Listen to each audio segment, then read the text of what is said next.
Hi, I'm Owen from Rask Australia. Thanks for tuning in to the Rask Network. Before we get into today's show, there are a few things we have to go over. Firstly, what you're about to hear and see is limited to general information only. It's not personal financial advice like you get from a financial planner. Also, it's important to remember that past performance is not indicative of future performance. That means that anything that's happened in the past, or we say today, is not necessarily going to reflect what happens in the future. Lastly, please consider that any of the guests or myself are featuring on this program may have a financial interest in some of the products or shares mentioned. That's enough from me. I hope you enjoyed today's program. Amy, welcome to this very special episode of the Australian Property Podcast. Hello, Owen. Good morning. Yes, the audio quality is improved, so people may notice that, and it's because we are recording in person. We have a very special guest. Rebeka, welcome to the Australian Property Podcast. Thank you. Hello. Hello. Made the trek into Melbourne to record with us. Amazing. Braved the city for this. Living the dream out in rural, I'm going to call it rural Victoria, but it's not actually. It's still Melbourne It's Metro. like 10 minutes from coffee in 4 different directions. It's not that rural, but it is actually. The postbox said I was rural this week. Maybe that has some benefits or maybe drawbacks from a development perspective. Maybe, yeah. But we're going to cover the business that you've built, property development, renovations and everything in between. Mm-hmm.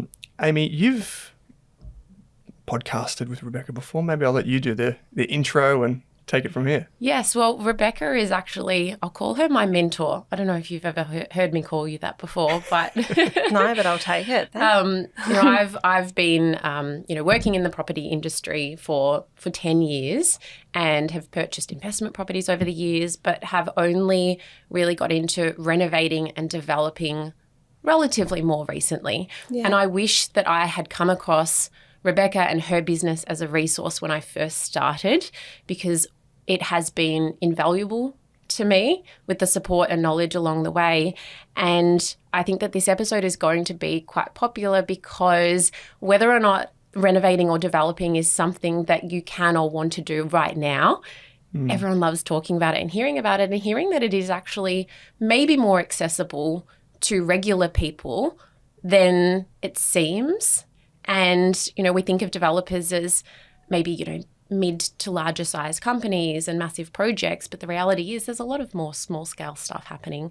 And that's what your business is more targeted to. So tell us a little bit about what you do and how you help people. Yeah. Well, I didn't start out thinking I would teach people how to renovate for profit or develop, because like most people, I have the same opinion of developers. They're kind of middle-aged men that kind of grumpily boss everyone around and don't listen to anything. It's kind of like the same thing we all, this developer is evil kind of mentality that I think we have as Australians. Like, really, it's just it's one of those bias, I guess. But I did start helping people renovate their own homes because I'm a registered builder. I actually came from construction. So commercial construction into domestic building, and it was really tricky to make that transition. Knew a lot about building, obviously, but domestically or on houses, such a different game. People don't turn up, no one does what they're meant to do. You've got to guide them in a really different way. And so when I decided to transition, and I did that because I wanted to have a family, and a topic for another day, but I think the commercial construction industry is quite tricky for women. You lose a lot of them in their 30s when they want to start having families and spend time with them. So I transitioned residentially, and I had to create a process of being able to manage all of these things. And then we were building, my husband and I, John, we were building around Northcote, and we had a whole heap of people approach us and say, can you help us? We don't know what to do, or we're in this situation with the builder, or we're in this situation. And once you're in a tricky situation on a build, it's really hard to get out of. So what we like to do is avoid it. And no one thinks they'll end up there. Everyone thinks, this is going to be rosy. I've hired a great builder. What could go wrong? And they don't also realise that often they're a problem. So sometimes it's like, well, hang on, what did you say to them? All right, well, I can see why they've got their back up. And so you've got to teach almost communication at a different level and understanding of the process and the industry. Anyway, so people kept on coming to me with their problems, and I thought, actually, there's no one resource that people can go to and say, well, how do I do this for my project? That could be one of a number of things. So it could be hiring an architect. It could be using a draftsperson. It could be using an interior designer. There's so many, or a volume builder. There's so many different pathways, and all these pathways are right for different people. So what I wanted to do and what we created with Buildher initially was a map of this is the way through the building process. These are all of your different options. And just because your brothers, mothers, sisters used a builder doesn't mean that they're going to be a really good fit for you. And from there, I guess we kind of rolled into teaching people how to renovate or develop for profit, because that's what we were doing. And it's fair to say that you created this reputation in the inner north for building and renovating these beautiful houses, and this was right at the start of the time where there was a lot of the inner north hadn't experienced products like you were creating. They were beautifully renovated homes, and we're talking about multi-million-dollar projects, and you did create this reputation for yourself in the inner north as people who did special, unique properties that were selling for great profits. Yeah, I guess at that point in time, it was very much build a box on the back of a house and, do it as cheaply and as quickly as you can. And look, one of the builders, because we've got I'm very good at asking people for help. So, and for having conversations with people and say, well, how did you do that? Is there a way? And whereas I think people want to have that, I know everything, but because I'd ask a lot of people, we knew a lot of builders in the area.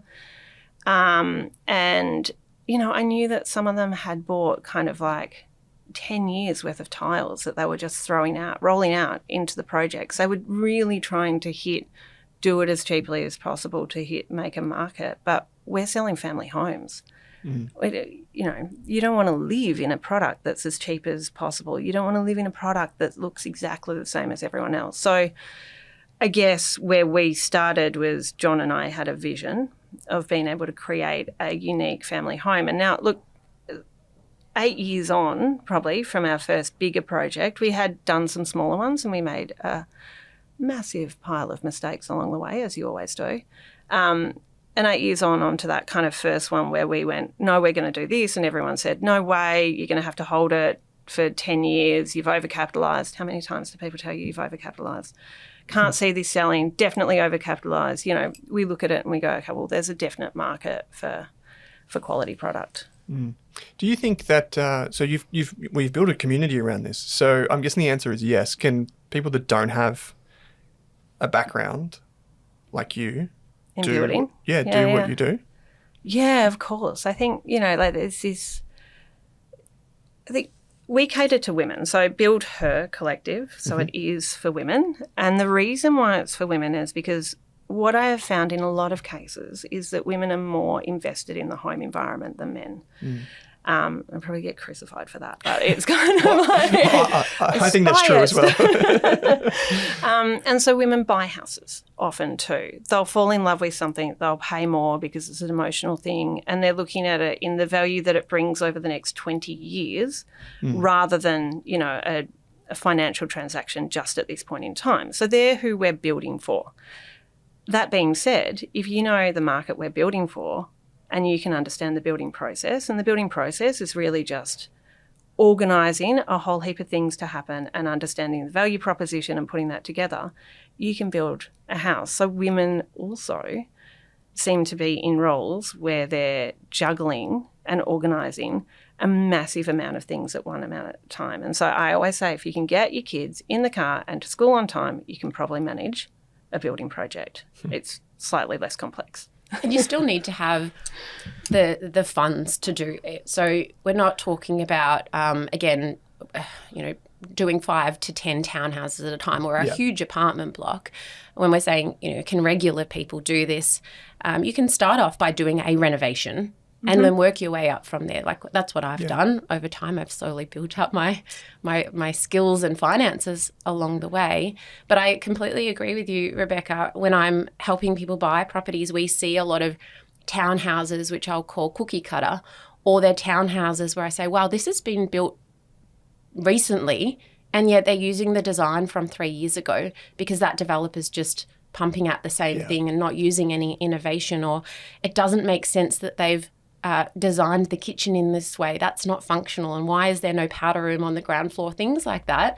And when you're approaching this from a perspective of not only just a woman, but someone who knows how to live in a house and who's not just designing it in a way that's minimizing the cost, because maximizing profit is not just about minimizing the cost. It's also about maximizing the resale potential on the other end, and it's a combination of both. And that's what your community teaches and supports and helps with. And not only do you have the online courses, but what I've got a lot of value and maybe the most value out of is the community on Facebook, and getting into that and saying, how do I fix this floor plan? How do I get this type of trade? Or I'm in this predicament. I've got this problem with a builder. What do I do? And that support network has been phenomenal. Well, you had one of those situations where you'd drawn a couple of lines on a plan and you were like, well, do you like this one or this one? And I was able to look at it and say, okay, well, you get an extra 60 centimetres worth of, robe space really at that point.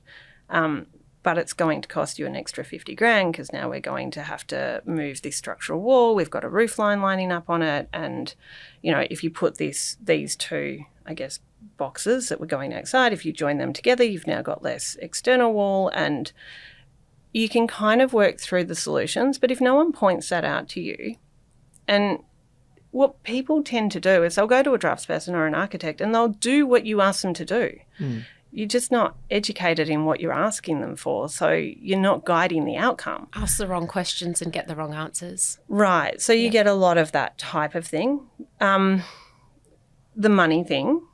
So you can do it on your own home. You can do a project which is smaller, or you can band together. Like I started with joint ventures. So I pooled money with my sister and we were able to buy a house, and we renovated that, and then we took the money out of that to do something else. So, I think everyone thinks we've got to get to this point where we've got a huge pile of money and, in the future that's going to happen, but I don't ever see that happening. It's not easy to build and renovate now. It's not easy to build and renovate, or it wasn't 10 years ago. 10 years ago, I was having the same conversations as I'm having now. The cost of building is stupid. It's too much. How expensive is it to buy land? If I had have done this 10 years ago, I'd be sitting pretty. And in 10 years' time, we'll be looking back and saying, wish we bought in 2023. Well, how do people usually finance a renovation or a build, and what are some alternatives to someone just doing it by themselves? Yeah, okay. So, finance is an interesting one because it all depends on your situation. But you've got things like equity finance, so withdrawing equity out of a property. You've got things like, if it's a development, you can do development finance, you can use joint ventures, you can use... And what does a joint venture involve? A joint venture might be two parties or more parties coming together to do something together. So you can structure that in a number of ways. And I think the interesting thing is there are so many different ways you can do that. So, you can, and I have, put together joint ventures where I haven't put any money in. So I've bought 4 people into a project and they've put the cash in, and we've been able to renovate and build and develop. And I've done that a number of times, and you're using skill or the fact that you can find a project. Now, is that for everyone? No, that's hard. Yeah, it's probably easier once you've built up a reputation of being able to do it, but it's not what everyone can walk off the street and do. There's time and there's money. And if you've got money, it makes the process easier. If you don't have money and you need to build that from somewhere, you've got to put the time in. That can be harder, but it's what you get out of it. So sell the joint ventures or JVs type thing where you're taking a house that's about to hit the market, and that if you did a small renovation on it, say 50, 100 grand on it, did that tart up, you would then get a return of 300, but you can't afford to do that. So that might be the example of a seller JV. So one party will come in and provide that 50 grand, that 100 grand, and renovate the property. The other person has the project, or you can structure it a number of ways. They could be 50-50 on the cash. And then when they sell, they split the profit of that. So it's good for both parties. But is that an easy scenario to find? Not really. Honestly. And I think financing, Rebeka, it's important to think about at the beginning, because I will often have investor clients approach me and say, I want to buy a property that has development potential. And I will say, that's fine, that's great, but how do you plan on developing that property? How do you plan on financing it in the future? What will happen if you do decide to develop it in 10 years' time, but you can't afford to do so? Or planning regulations change in the meantime, because they can sometimes change, and then that site is no longer feasible. And they'll say, well, I didn't think about those things. And then in which case they might be compromising on that investment by buying in an area which has less growth potential just because they need more land, and just not considering the longer term implications. Okay. So I don't subscribe to one blanket case, like this is one size fits all. You can go out with a set of numbers and you're going to make a 20% return no matter what you do. And I don't think that people should be preaching that, to be honest, because it's not realistic. Like, there's not these holy grail of numbers that you can just go hit. When it comes to finance and things like that, if you can hold that land and you've got something with development potential and you've got enough equity in it, well, you can get development finance if you know what you're doing. And it doesn't rely on income, but what it does rely on is a good feasibility. So you've got to know how to put together a feasibility. You've got to know your sales values, what you're looking at. And a feasibility is essentially a breakdown of how much is that development going to cost and what are the potential resales, and all of those numbers very clearly laid out. Yeah. And also double checked. But it's not hard to put together either, right? Well, says someone who does it every day. And who says someone who stays up all night doing them because you love doing them as well. I was going to ask a question with regards to the joint venture, because I imagine a lot of people listening to this would think, well, I can maybe pull some money together with a friend or a family member, kind of like what you did. And maybe they do have some skills, maybe they don't. I've seen mistakes happen here because of the relationships breakdown. So are there some steps that people can put in place maybe before they even, think about making an offer or doing something like this to protect themselves and their relationships? Yeah, for sure. I mean, joint venture, everything's great until money's involved, I think. And joint ventures can be amazing and they can be a complete minefield. And I've had joint ventures go really well, and I've had joint ventures that have been tedious to wrap up. And even when they've made a really good profit, they've been more tedious to wrap up because then everyone wants a piece of that pie. However, if you're doing it, because there are so many different structures, I think, okay, so firstly, you need to understand what you're going into. You need to know the feasibility of the project. You need to understand what the process is, who's going to understand what part, what the roles are and what the expectations. You also need to understand that they won't go to plan. And they never do, right? So if I say I'm going to buy this block and we're going to go through planning and it's going to take a year, well, what happens if I go to VCAT? There are all these unknown things that can happen during that project. So you need to have an understanding of what that is. What happens if someone's spouse is injured or sick or they decide to move overseas? Or someone needs those funds a lot faster. They need those funds faster, right? So all of these things need to be worked out in an actual agreement, and that agreement needs to be drawn by a lawyer or someone who's going to protect your both persons' rights. So you both need to have independent advice coming into that. And so did I do that with my sister? No. No. I mean, look, I think most people do joint ventures without that. You need to understand your relationships with people and understand what your risk is and then work out how to mitigate it, because joint ventures can be amazing, but they can also be really tricky. What are a couple of misconceptions with building and renovating and developing for profit that you think are out there? Oh, yeah, that's a good one. So an easy one for that is subdivision always makes money, right? Yes. If I subdivide this block, it's going to be way better than if I have two houses or one house, for example. And that doesn't work. So I've seen, and this is where running through the feasibility is really helpful. I've seen people get all the way through council and they've got these plans and permits for two townhouses on a block, and by the time you put the input of the land, and the input of the land at today's value, not when you bought it 20 years ago or 15 years ago or 10 years ago. Or even 1 year ago. Or 1 year ago, today's value of that land. And then you add the input of the construction and the holding and the interest and the sale cost, all of that together, you need to be able to make a profit. And if you don't do that calculation, which may suit you because you don't want to know the outcome, but you don't want to go backwards. So you helped me with, I had this exact conundrum where we purchased a block of land. We bought it really well off market at a great time. And by the time it came to consider doing the subdivision and putting everything through council, the land had gone up quite significantly, and we were in a position where we could either sell that land for a pretty tidy profit at that point in time. The market was doing very well. We could have renovated the house, not have to go through council again, or we could have subdivided and gone through with those plans. And Rebeka helped, and we did a big Zoom session with a lot of Buildher members where we talked about the pros and cons, and it wasn't only financial, but it was also for me going through that process and learning the process and doing it. And for me, that was an intangible value that I would get at the end, but that's not going to be relevant for everyone. But it ended up being that the outcomes were probably going to be pretty similar. And the risk for the second option was a lot higher.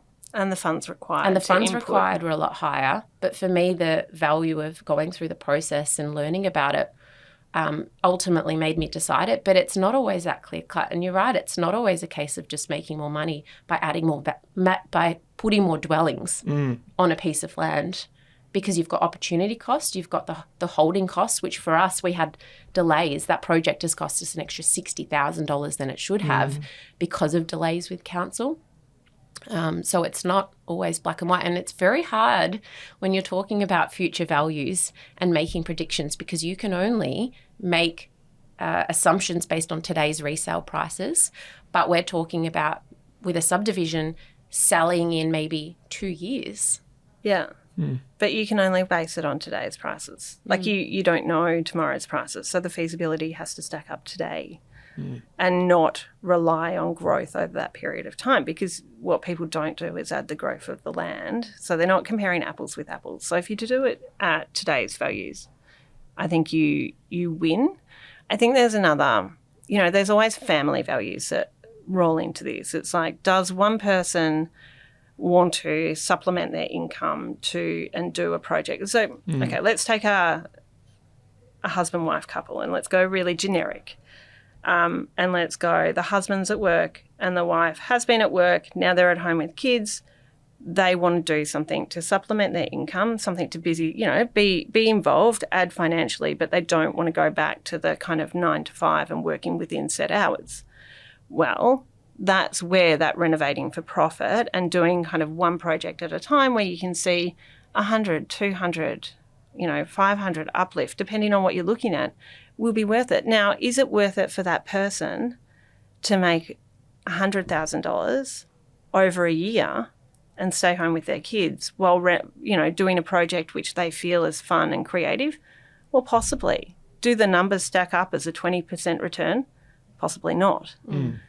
So we always juggle values, what we're doing with our time and the returns, I think. I think that's another misconception too, is that renovating will always make profit too. And Owen, we had an episode recently together where we talked about adding value, and it's all well and good for someone to look at a renovation and see what that property sold for, and then they'll Google the land and they'll say, okay, well, they sold it for this, they bought it for this, a renovation might have costed X, but they forget about all of the other costs involved, the cost of stamp duty, the interest repayments on that land, the opportunity cost. What could that person have gone and done with their time and money elsewhere, and how much could that have returned? And also, this is very relevant, how much has that market grown since the time you purchased that block of land or that property and when you sold it? Because you've got to attribute some of that resale to capital growth if growth has happened over that time. And once you take all of those things away and add on tax, the profit on paper can be a lot less, but it doesn't look that way for someone who's going into it a little bit less educated. Yeah. All they say is buy and sell. Exactly. Exactly right. And not the journey in between. And all the real estate agents will tell you is the buy and sell. Oh, you could buy this for this and you could sell it for this. And you're like, well, yeah, but like there's a little process in between. So I find they don't stack up either. How do you, so let's imagine someone that is attempting to develop for the first time or thinking about it. What are some of the major rocks or costs that go into it, the hurdles that you face? Like just at a high level, if someone is completely new to it, obviously we're going to tell them to go to their website and check out the group and all this sort of stuff. Obviously.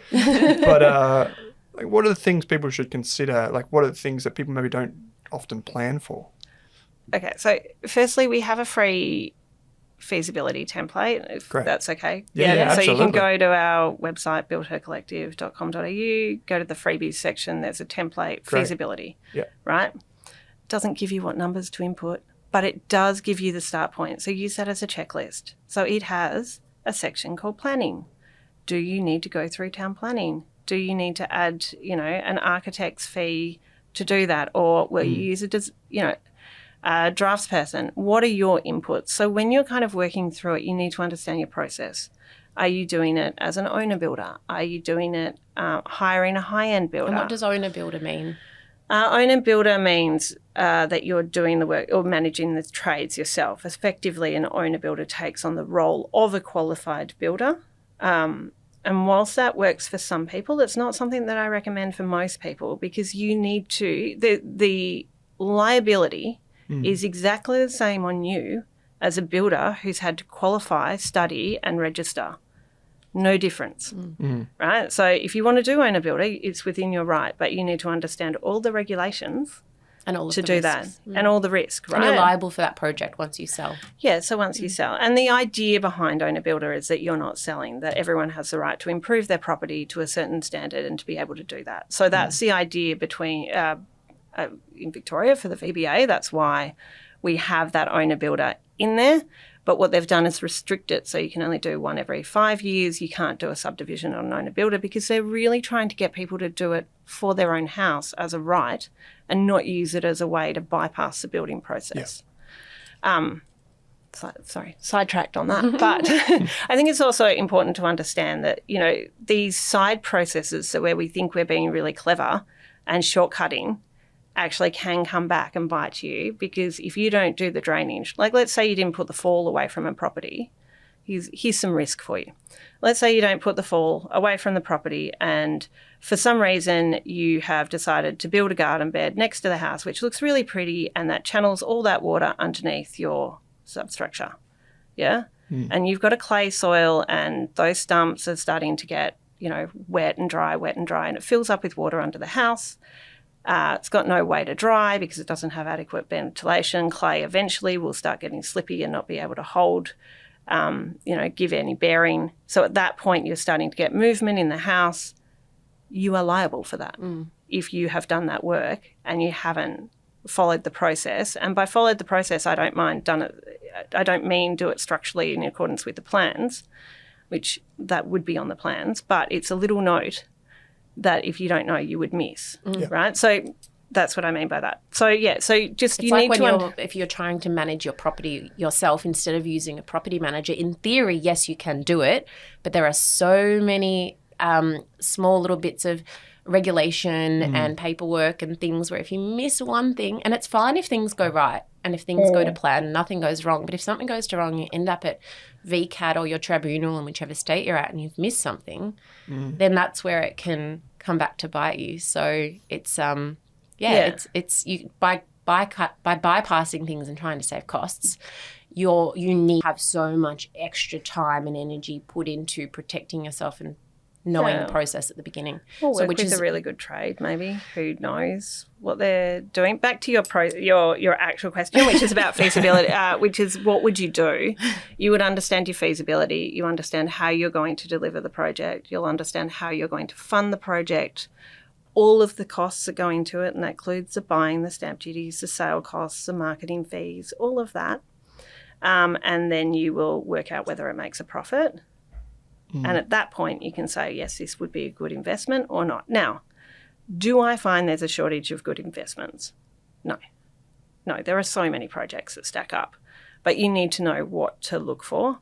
And often, here's a nice tip, often the thing to look for isn't the pretty little Victorian house that everyone's like, oh, isn't it cute? I could just renovate this, because they'll pay more for that kind of curb appeal and feel like it's cheaper to renovate than and not understand that actually if you go into that, you're going to have to replace everything. You're going to strip it all back. You're going to re-stump. You're going to go again, basically.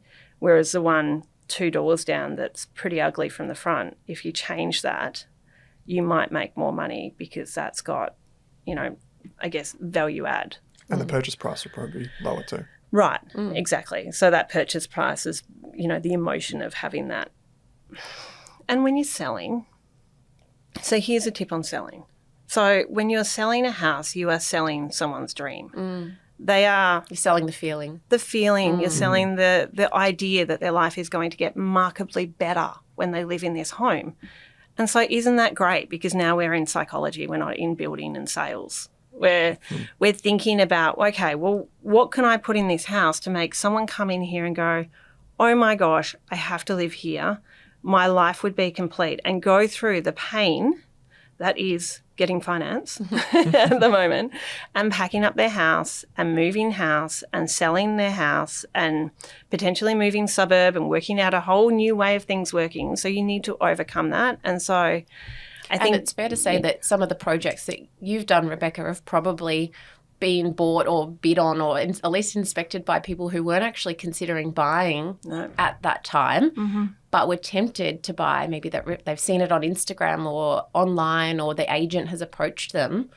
And that type of project, to appeal to someone that wasn't already planning on selling, that's something that's really going to be incredibly desirable for that person to consider upending that life at that point in time. And those are the products that you've created over time. And we're talking about towards the top end of the market here, Owen, in these particular markets that you've sold, or somewhere towards the top. But you don't have to be. Yeah, those ones are. There's been some ones kind of, look, you know, like it is an expensive market where I'm playing, and that's because, you know, people are like, oh, if you don't, it has changed very recently. But normally, up until last year, we were 5 minutes from home was as far as we'd go to renovate and build, because it's a cost on our family, that kind of moving back and forth between sites. And it is all encompassing when you're renovating. And no one wants to hear about your renovations unless they're going through a renovation, by the way, just in case you think that that's like a conversation you can have with your bestie ongoingly. Probably not unless they're doing it. I'll listen. Yeah, of course. But so I think putting thought and process into it. So even if you're hitting into a mid-level, let's take the townhouse example you had before. And we do a lot of interior design work now, actually, for developers. And we do. You did my designs. Yeah, I did your designs. And I do that because I think the base level is getting better, but it doesn't have to cost an arm and a leg more. Although those outside tiles, Amy. I really like them. But it doesn't have to cost an arm and a leg more to make something look beautiful. It just needs to be considered. It's no longer okay to just throw in, you know, red brick, black windows, timber, you know, white cabinetry. Like, you can make something feel like a home and cost the same amount, because all of those materials were still going to be needed. Well, you can find duplicates of high-end products for cheaper, just like when you're, you know, going shopping to find an outfit and find a similar product. Maybe it's not going to be as good quality, but that might not matter if you're selling that property anyway. Yeah, and I think the thing is, like, there's a limited difference between high-end and desirable and a midway point as well. Right. Although there's a massive gap between high end and low end. You create a huge gap there. In the market and what you're selling. And the cost. Yeah. Yeah, there is. But a lot of this comes down to, and I'm sorry, I'm going more technical, but a lot of this comes down to basically understanding the material cost and the labour cost. The labour cost, if you use a simple process. So where interior designers, I think, struggle a little bit is they put things in that are really hard to build. And so that's time. And they've got to work out, well, where do I get that turned end that I'm going to put on that bench? I've never done that before. Or now I've got to find some steel and weld it up in this circular shape, and I don't have someone that I go to that does that. Whereas if you use a simple process and nice materials, I think you can kind of move to that next level and kind of combat. The labour was going to be the same. We were always going to have that labour cost. So now we're supplementing that material, and a little bit of variation there, and maybe you don't tile all the walls, but you tile to a certain point, or, you know, like you measure your approach with that. Well, here's a question for you, and I know the answer to this, but I'm going to ask it anyway because everyone has this question. How do you figure out, even if it's not the exact, but how do you even figure out ballpark how much a project is going to cost, whether that be a subdivision, a new build, a renovation, to put these numbers into your feasibility at the start? How do you start getting an idea of these things? Because that's the hardest part, I think, one of the hardest parts. Well, you're talking about the construction cost. The construction cost. How do you figure out the construction cost? That's right. Right. And here's the thing. I build at a different rate than you build at, and each project is different because my trades are different. And so each trade would charge a different amount. So I can get a tiler for $200 a square metre. I can get a tiler for $100 a square metre. Wouldn't advise it, but you could probably get a tiler for $40 a square metre if you go to service seeking. Yeah. You might need to redo that tiling, so it costs more in the end. But, you know, you have these varieties of different ways. And so you can see that on their Facebook groups as well. Oh, I did my kitchen for under 10 grand. I'm like, yeah, you did. And you've painted it and it looks great and you've changed some hardware. And, you know, it depends on what product you're trying to hit. And then you need to do the research. So there's no easy way. What it costs to build, you know, in some of the higher end suburbs, yeah, they've got a tax on them.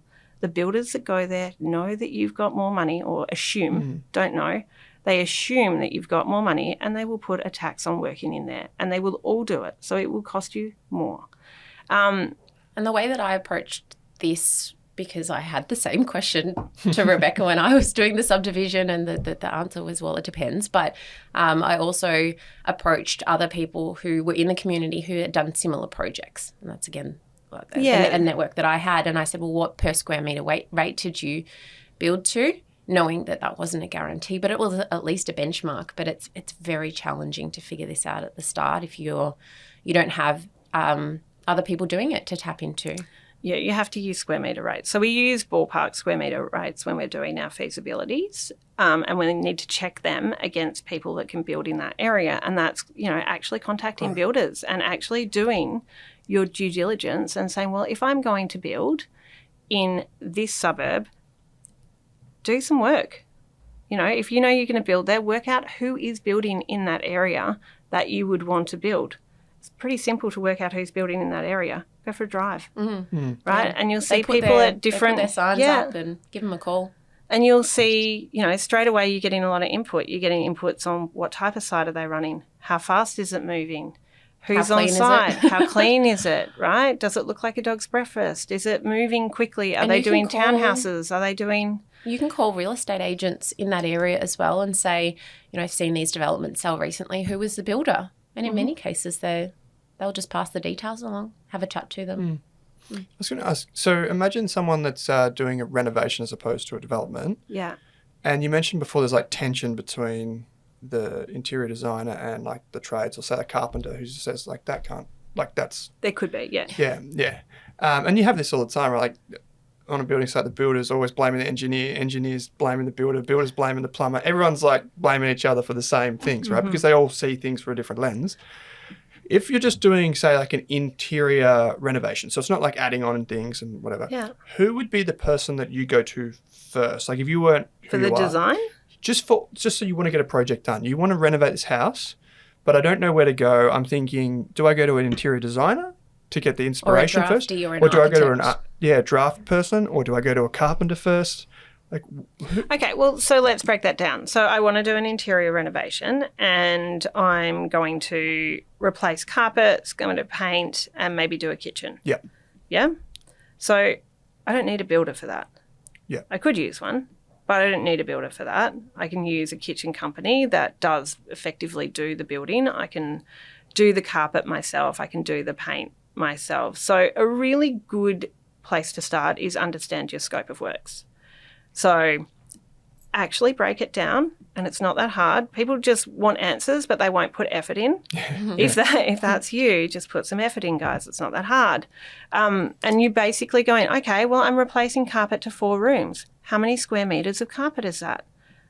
Let's jump on Google, work out how much it costs to buy a carpet that you like, and input that value, right? So this isn't hard stuff, but it starts to break down cost and it starts to give you an idea of scope, yeah?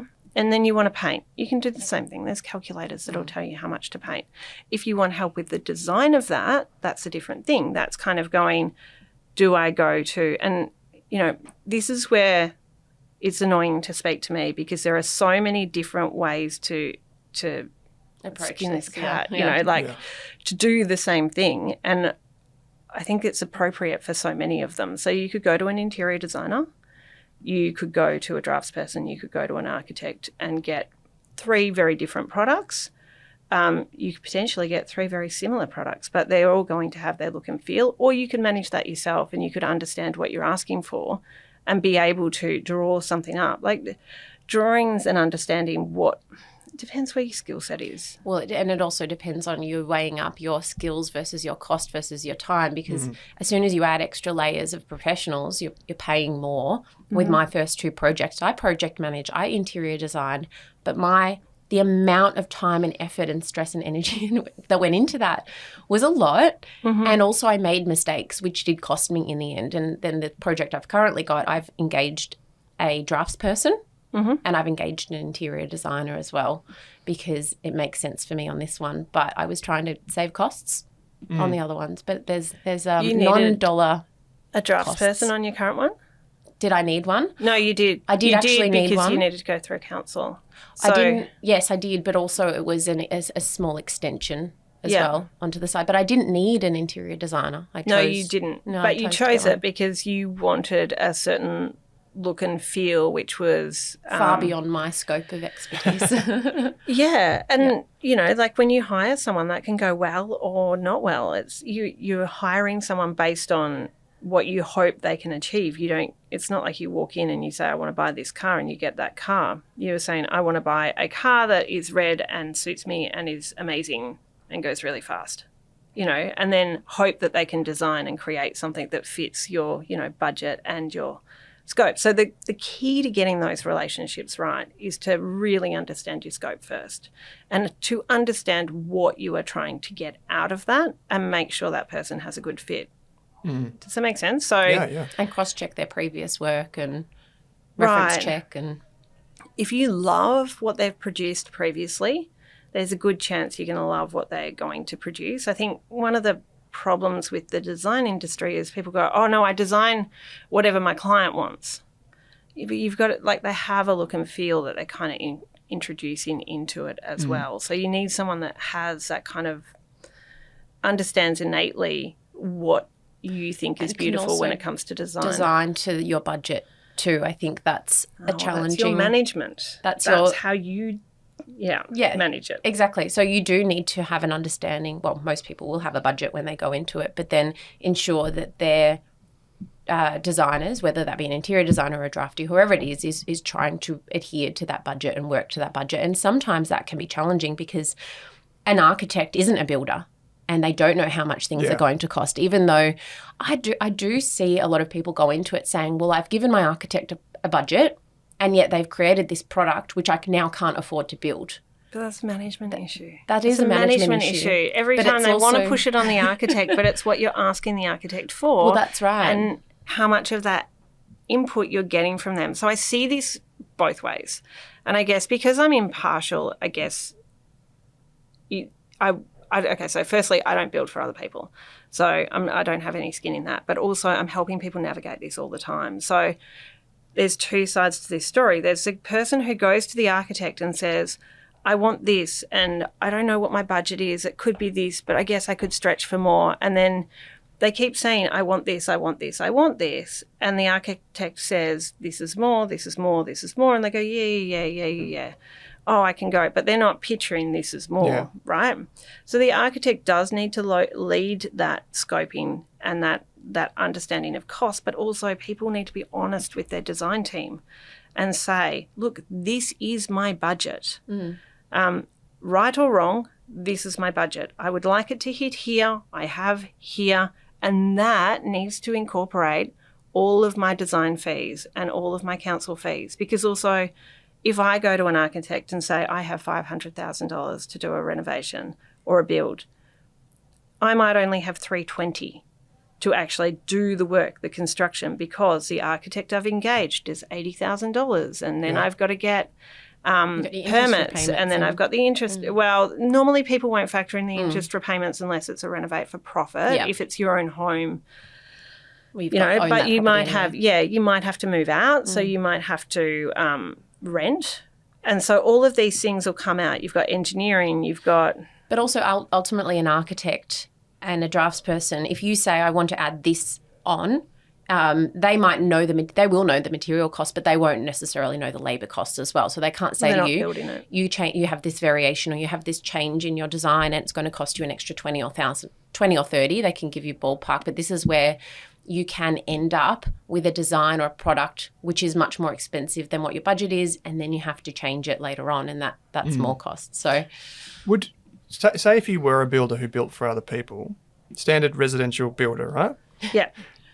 And I'm a client and I don't know where to start, could I come to you and say, this is what I'm thinking? Then you might come out to my house, we have a coffee and go over what I've drawn up, and then you take that and you find a draftsperson that you work with that might be suitable and do all that? Yep. Yeah, you can. So this is where, again, this is another way of managing it. And you can get a builder on really early. You don't even have to use the builder's draftsperson and team.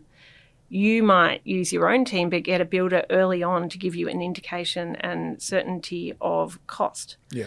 And I think that's a good way of running a project as well. Now, what's the issue with that? The issue with that is you've got one builder that you've engaged up front. Now, I think you should pay that builder, frankly. Oh, yeah, I think so too. It's a lot of work. Yeah, it's a lot of work. Like quoting, people will often kind of call me or they'll say, not people inside our network, but sometimes I get these phone calls. And then people will say, I send it out to a builder and like they didn't even quote it. I'm like, well, that's like 40 hours to quote it.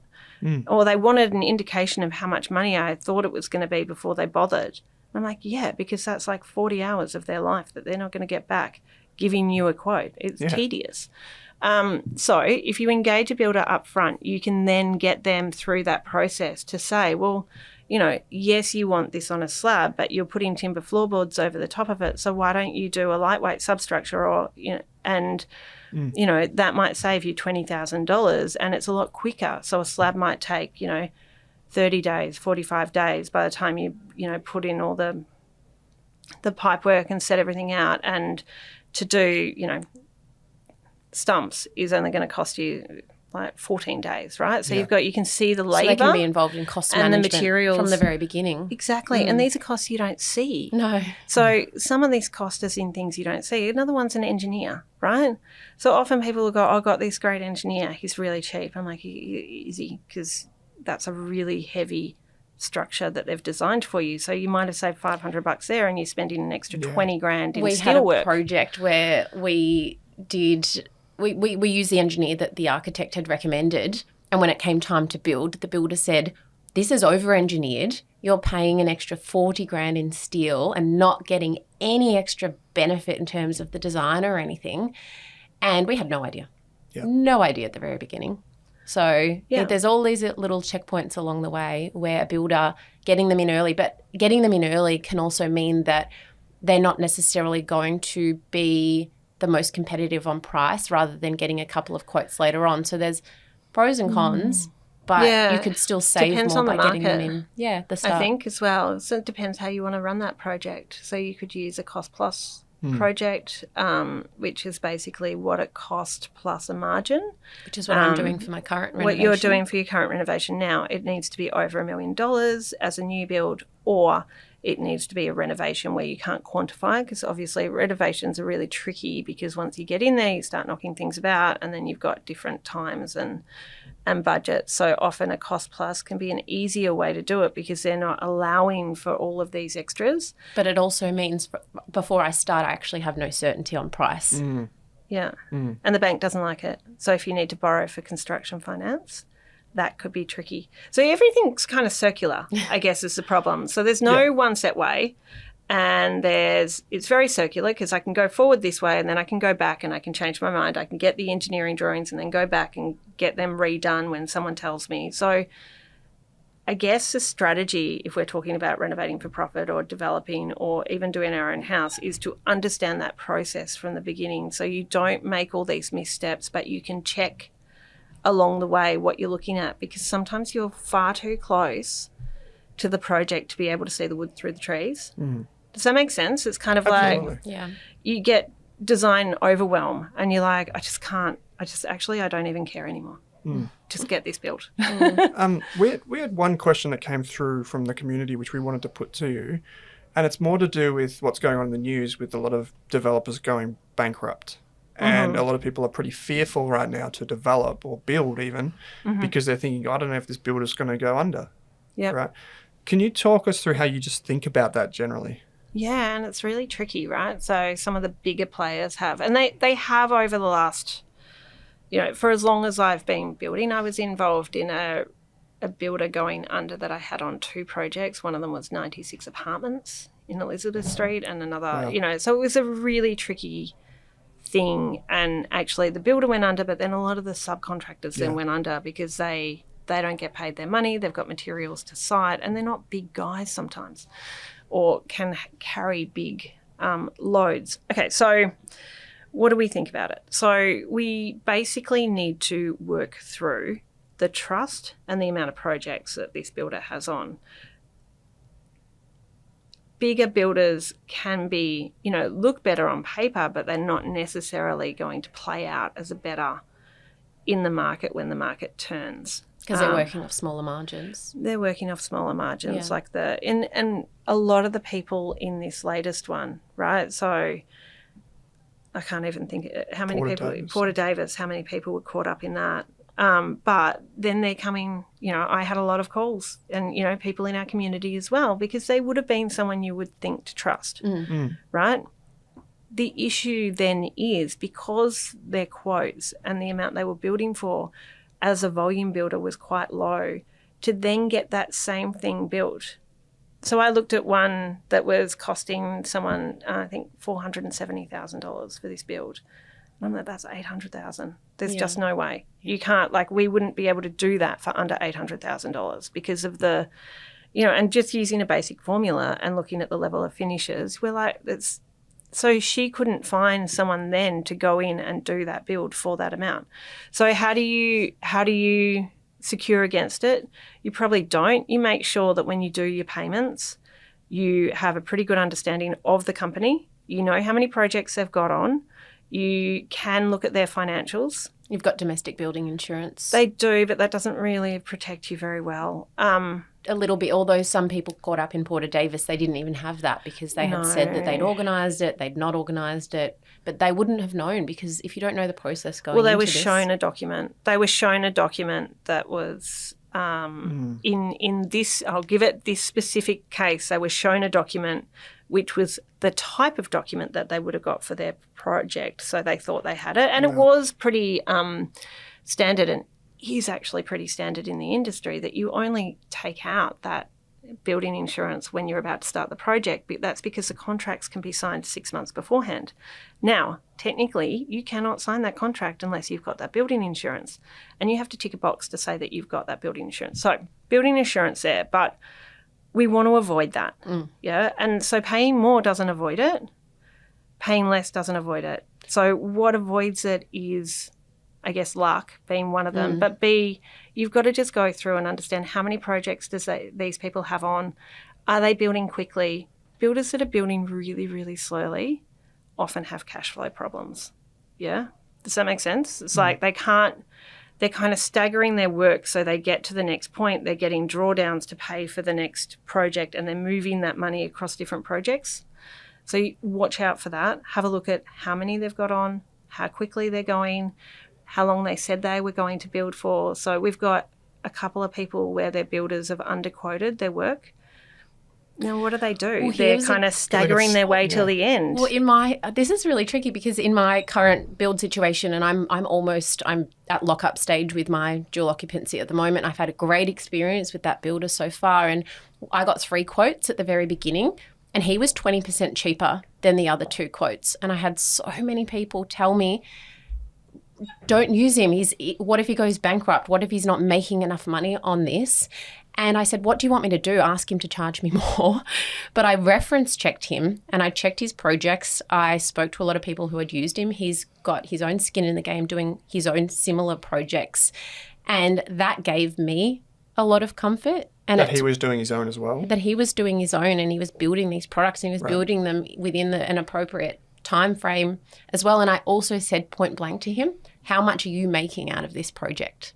Because I wanted to make sure that it was worthwhile for him as well, and he told me. He's very upfront. Oh, this is one of the few industries where, as a client, we think it's okay to ask someone what profit margin they're making, which you can't do when you're buying a T-shirt or a necklace or something like that. But that was a unique situation in that cheapest is sometimes risky, but not always if you've then done the other appropriate reference check. So it's you're right. Ultimately, in this, you can do all of your research. But it is an element of luck because you can't control that builder and their cash flows and their business management skills and also the costs going up. And that's why builders have gone bust recently, because they've committed to contracts worth X and the build has cost Y and then there's no profit left or they're behind. And if you're in it, like one of the things you've got to think about is, well, if that builder's underquoted to me and I can't get them through the end of that build, it's going to cost me so much more to get someone else in.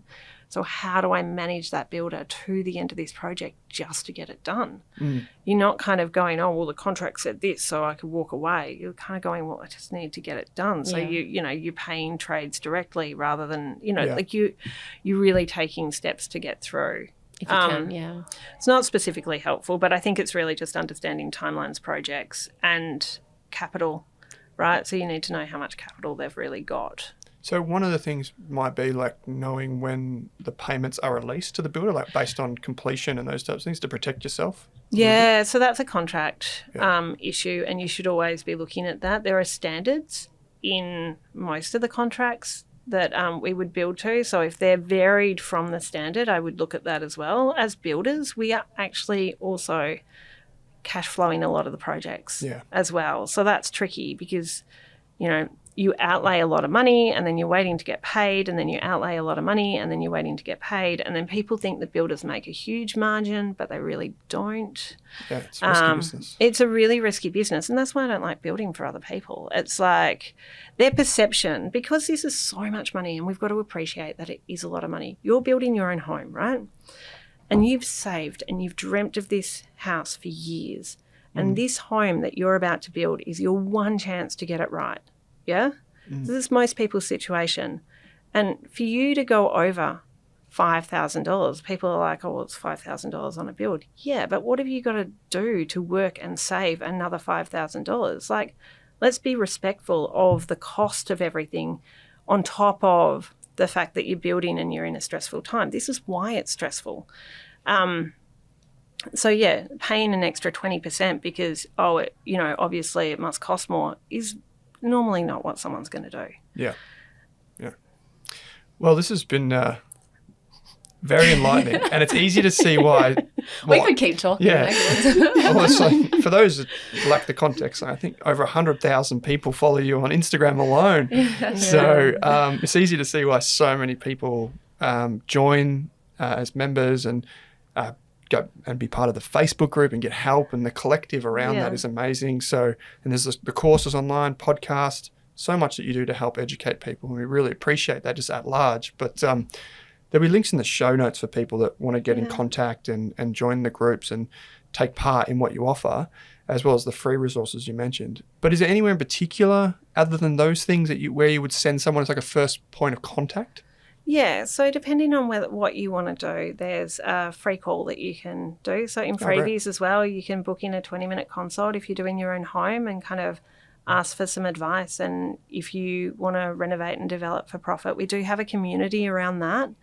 It is invitation only, and we do check, we're going to check who you are and what you're doing and see whether it's appropriate for you. But, there's some webinars on that, and then you can also book a call to do that. And I'd say it's a pretty fun way of life. and it's exciting and creative. And so whilst we've just outlined all the risks and all the stuff that could possibly go wrong, understand that you are not working 9 to 5 for someone else. You get to make a whole heap of money. It's creative. It's free. If you do it right. If you do it right. And, you know, it's really exciting. It's a really fun thing to do for you and your family because you're creating generational wealth and future. So, yeah. And to be surrounded by other people that are enjoying it as well. That's what I particularly... Good ideas and all this type of stuff. It's inspiring. Yeah, great. Well, Rebeka, we really do appreciate you taking the time to come and join us in the studio away from the farm. Away from the business. I also live in the city. I'm doing a project in the city. I'm just you've trying also just bought country a life. vineyard as well. Living the dream, great. as they say. Well, thank you for giving a glimpse into your world and what you think about. We do really appreciate you joining Amy and I. Thanks for having me. Thank you. Thanks, Thanks. Owen. And Thanks, Amy? Amy. Always a pleasure. Thanks.